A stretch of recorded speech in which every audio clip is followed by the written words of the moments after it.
and LT. Previous slide, slide 1 of 4. Next slide and GT. An aerial view of Vanport, Oregon. When most people think of Portland, Oregon, they think of Portlandia, a liberal, sometimes comically hipster, haven in the Pacific Northwest. What most people don't realize, however, is that the roots of racism and white supremacy in Portland run deep. And in that history, there are few chapters more shocking or emotionally charged than the story of the Vanport flood. At the time of the 1940 census, black residents made up just 0.2% of the state's population. Oregon had become a hotbed of Oakland activity. It had neglected to ratify the 14th and 15th Amendments along with the rest of the country. And the few black residents that lived in Portland mostly worked as railroad porters, taking up residence in the tiny Albina district, within walking distance of the train station. In fact, thanks to extreme housing discrimination, known as redlining, minorities were essentially prohibited from purchasing property anywhere else.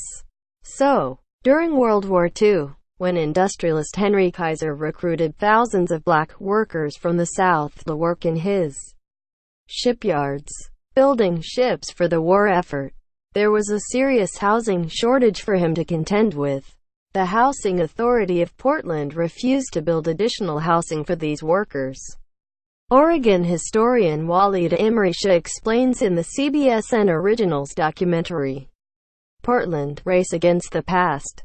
Quote, "So Kaiser said, I'm rich. I can build myself a city. And that's exactly what he did.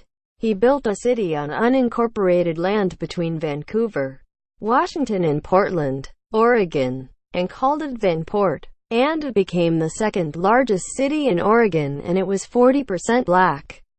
Ed Washington was 7 years old when his family moved from Birmingham, Alabama, so that his father could work in the shipyards.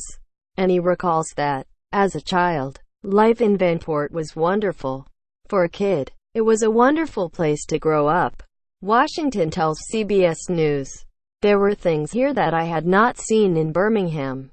There were 3 major recreation centers with big gyms. And the school system and the teachers were remarkable. What's more, Vanport was a sort of haven in an otherwise extremely segregated Oregon.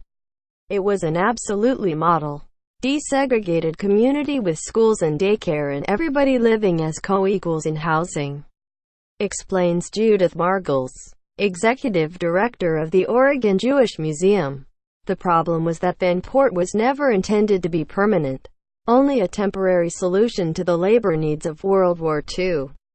All of its houses were built hastily and economically, with wooden foundations rather than more substantial materials. And if newspaper clippings from the time are any indication, white Portlanders eyed the city with wary trepidation. However, when the war ended, there was nowhere else for black families to move. So, they remained in a temporary city, surrounded on all sides by bodies of water, and in houses constructed with what Imrisha calls shoddy materials. Quote, "In a sense, they were sitting ducks when, in the spring of 1948, after a winter of particularly heavy rainfall, a dam broke and washed the entire city away in less than an hour. On the day of the flood, I was standing right about where that light pole is probably," Ed Washington recalls in Portland, Race Against the Past, gesturing across the barren field where his childhood home once stood. "And I can remember seeing the first big wave of water after the dikes gave way. I saw it, and then probably 10 minutes after that first wave, there was another huge wave of water that came in, and after that, these houses, we knew we weren't coming back." Washington remembers people and animals huddling together on top of roofs, as the city was quite literally washed off the map in under an hour. So, it's no wonder that the pictures of that day are reminiscent of more modern-day catastrophes, like Hurricane Katrina and Hurricane Harvey. But unlike those hurricanes, in which the eye of the storm was more difficult to predict, experts insist that the lives lost in Vanport could have been prevented. Days before the flood, as both the Columbia and Willamette rivers swelled to 8 feet above flood stage. The United States Army Corps of Engineers deemed the dikes safe. So, on the morning of the flood, the Housing Authority of Portland distributed a flyer to all Vanport residents that read, "Remember, dikes are safe at present. You will be warned if necessary. You will have time to leave. Don't get excited." I think it's incredibly important in that story that the morning of the Vanport flood, the Housing Authority of Portland distributed flyers to every house that said, "Don't worry, the dam will hold. You're fine," says Imrisha. Meanwhile, the night before, the Housing Authority of Portland had packed up all of their files and taken them out of Vanport, because they knew that there was a huge possibility that the flood might come.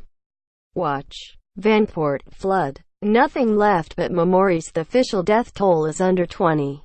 But Imrisha says that rumors of many more deaths and a consequent cover-up quickly swirled around Portland, reflecting the public's distrust in the housing authority.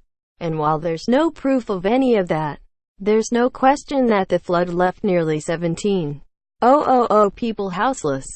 And Imrisha says that number is even more disproportionately black. That became very important because some of those black folks left.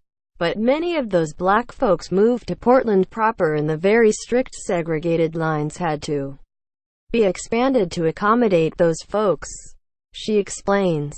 And that was the first time that black people in Portland had the large enough population that the city of Portland felt like they had to listen to black interests. It's an incredibly important piece of the history because it is the largest migration of black people into the state. So while the site of Ed Washington's childhood home is now Apache Dog Park with nothing more than a small historical sign marking its significance, members of the black community in Portland say that Vanport's legacy still looms large. This city probably had more to do with the changing of attitudes toward African Americans and other people of color than any other area in Portland, says Washington, his eyes searching the landscape. Nothing left here now but memories. But you can't take people's memories from them, can you? Can't take that. Quote.